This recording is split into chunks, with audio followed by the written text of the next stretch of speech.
Hello everyone, welcome to EkEdu. So in this reaction, I'll be teaching you different enthalpies of reactions. So the first first we have to study in this video is enthalpy of combustion. I had given you a little bit hint about enthalpy of combustion in the previous lecture also, but let's discuss about this in detail. Enthalpy of combustion.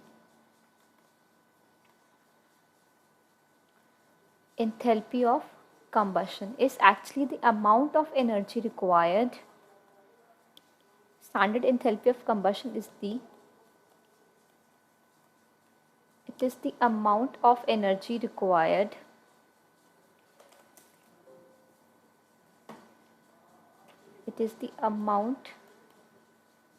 of energy required, we can say amount of energy released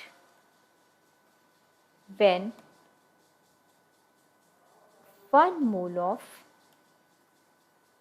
substance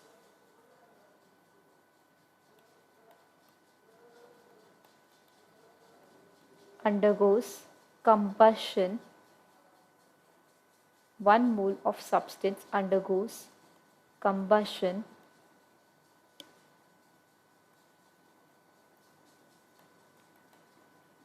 and all the reactants and the products are in there.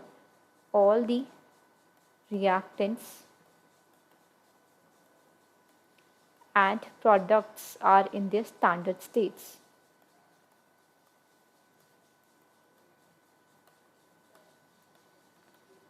In their standard states. The standard state. For example, LPG that we use in our households, it's butane, C4H10 gas, undergoes combustion, that is in presence of oxygen. It gives us CO2 gas and water. Now, we have to balance this equation. There it will be 4, 5 here. So it's oxygen count, 8 plus 5, 13. Here oxygen is, so it will be 13 by 2. So the amount of energy released is actually equals to the heat of combustion, and it is around minus 2658.0 kilojoule per mole. Similarly, suppose we have 1 mole of glucose, C6H12O6. Yes, we eat food, and the food that we eat gets converted into glucose. It undergoes oxidation, you can say combustion in our body, and it gets converted to 6 moles of CO2 gas and 6 moles of water, and some amount of energy is also released, which is called enthalpy of combustion. The value is 2802 kilojoule per mole. Right? So this is enthalpy of combustion, means basically when 1 mole of a substance undergoes combustion, there is some amount of energy gets released. Now let's do one question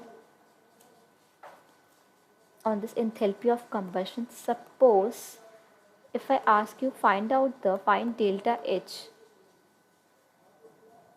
enthalpy of formation of C2H2, the reaction is carbon plus H2 gas gives C2H2, right? So if enthalpy of combustion, if they have given you, if enthalpy of combustion of H2 is minus 300 kilojoule per mole,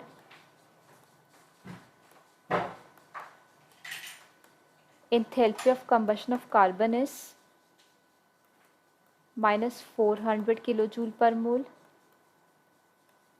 Enthalpy of combustion of acetylene, that is C2H2,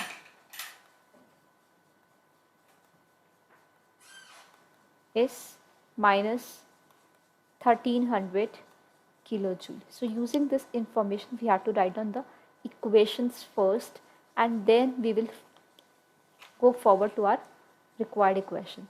So we have H2, right? Suppose we have carbon. Carbon is carbon plus O2 gives CO2, and the value is, suppose it's delta H1 is minus 400. This is equation number 1. Then we have hydrogen. H2 plus half O2 gives H2O, and the value is minus 400, value is minus 300, and yes, this is second equation. And third we have acetylene, C2H2 plus oxygen will give you CO2, twice of CO2 plus twice of water. So balancing, it will be 5 by 2 of O2. The value of delta H3 is minus 1300. Now we know we require 1 mole of CO2, 2 moles of C, and 1 mole of H2. So we will 1 plus 2 minus 3. We'll do this. Another way of doing this question is that, like we have done in the previous video also, enthalpy of product minus reactant, that is C2H2. What is the enthalpy of C2H2? Minus 1300 minus reactant is twice of carbon, that is minus 800 minus 300. So it will be minus 1300 plus 1100. Its value will become, yes, it will become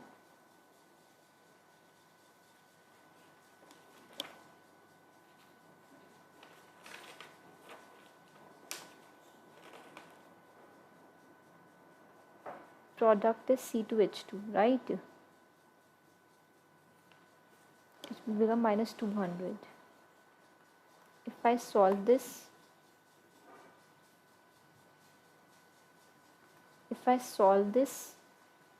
just you can solve this, you will get minus 800 minus 800 minus 1100 and plus, you will get plus 200.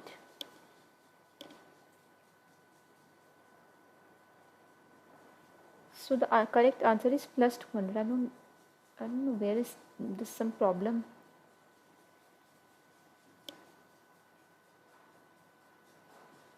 So better way of doing the questions is to write the equation, right? Write the equation and solve them. So it will be minus 400 minus 800 minus 300 and minus 1300. So you, on solving, you will get plus 200 kilojoule. So the best way of doing the questions is write the equations, frame the equations and then solve. Next we have second type, we have enthalpy of atomization.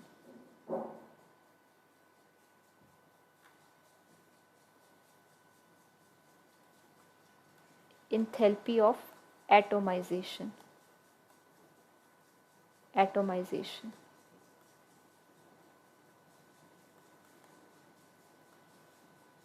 What is enthalpy of atomization? Enthalpy of atomization is, it's denoted by delta H. This is enthalpy of atomization. What happens when we have hydrogen gas, suppose, right, we break this molecule, the energy required to break this molecule, and convert this molecule into the corresponding atoms.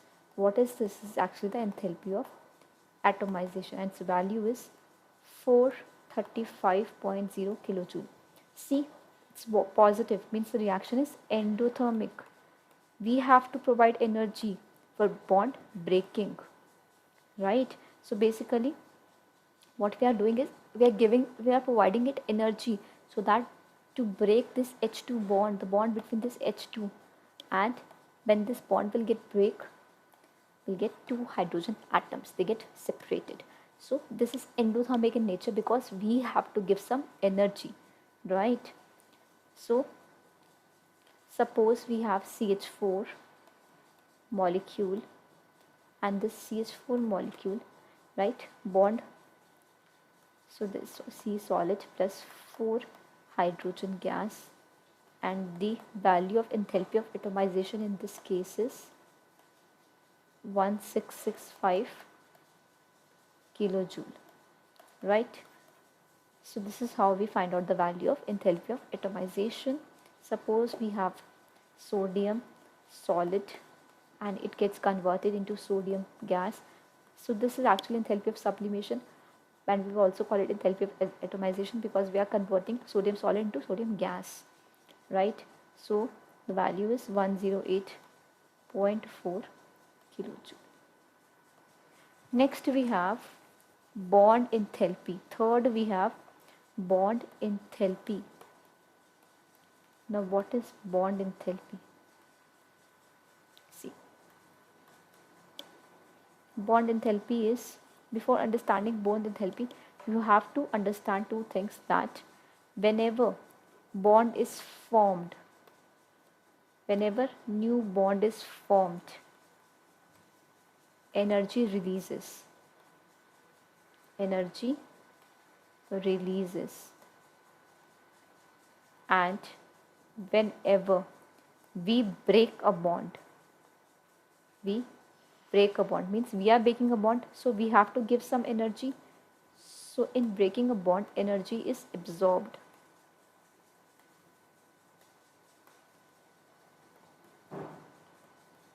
So in bond enthalpy, we have to study two things. First is bond dissociation enthalpy, and we will be studying about bond dissociation enthalpy for diatomic molecules. Whereas for polyatomic molecules, we have to study mean bond enthalpy.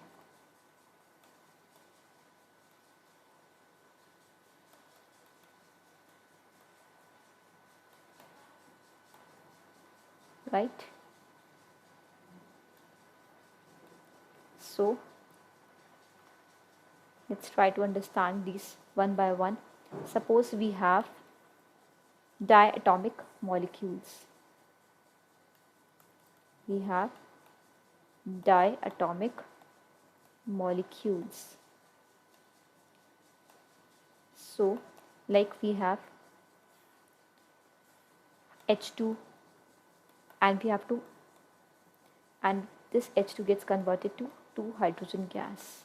So basically bond dissociation enthalpy means the energy required to break 1 mole of bond into its constituent atoms is called bond dissociation enthalpy. And in case of diatomic molecules, the bond dissociation enthalpy or bond dissociation energy becomes equal to the enthalpy of atomization. For example, we have Cl2 gas,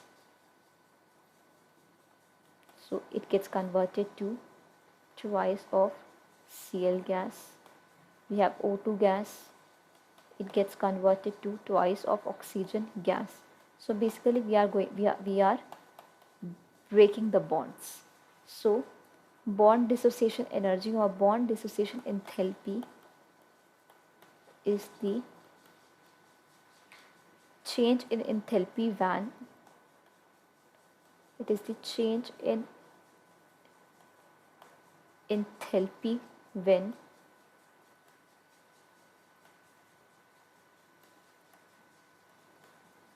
when 1 mole of covalent bonds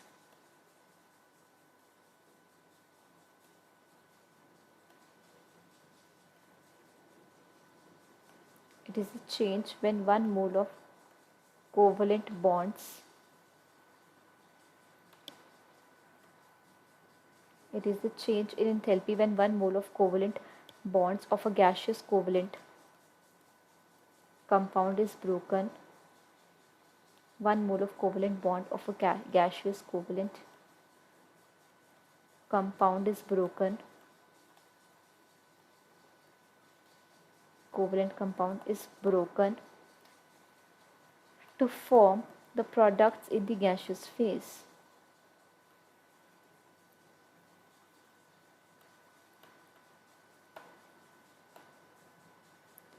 To form the products in the gaseous phase.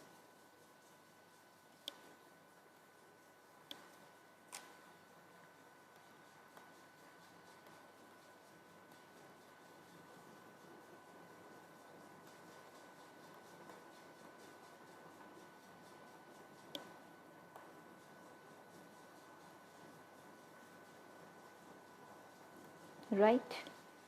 Now, if we talk about polyatomic molecules,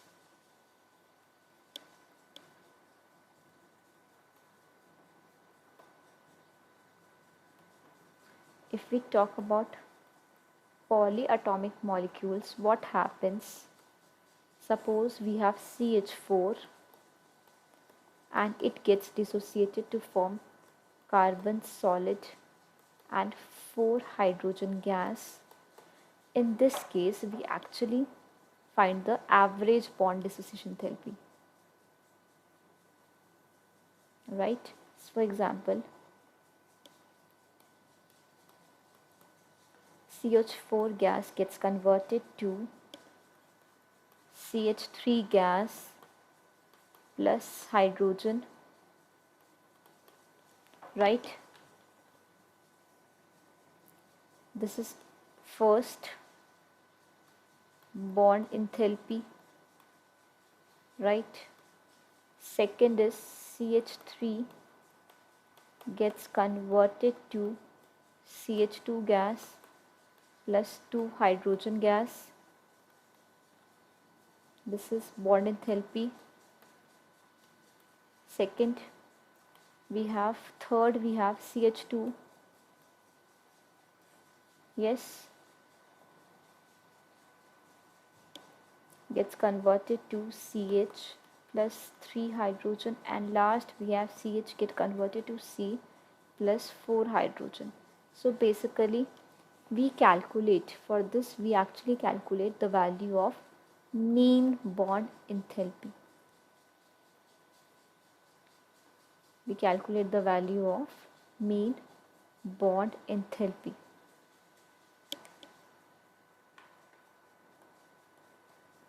Right? Now next what we have to study here is, how can you relate the enthalpy of reaction with the bond enthalpy? So the formula, this is very important again. Suppose they give you bond enthalpies, the values of bond enthalpies, and they ask you find out the enthalpy of reaction. So the enthalpy of reaction is equals to sigma bond enthalpies of reactants, sum of bond enthalpies of reactants minus sum of bond enthalpies of products. So in case of bond enthalpies, what you have to remember that the situation is a bit different. Generally, we find out the enthalpy of reaction by using enthalpy of product minus enthalpy of reactant. But in case of bond enthalpies, we write sum of bond enthalpies of reactant minus bond enthalpies of products. So this is how we solve questions related to bond enthalpies. Thank you so much.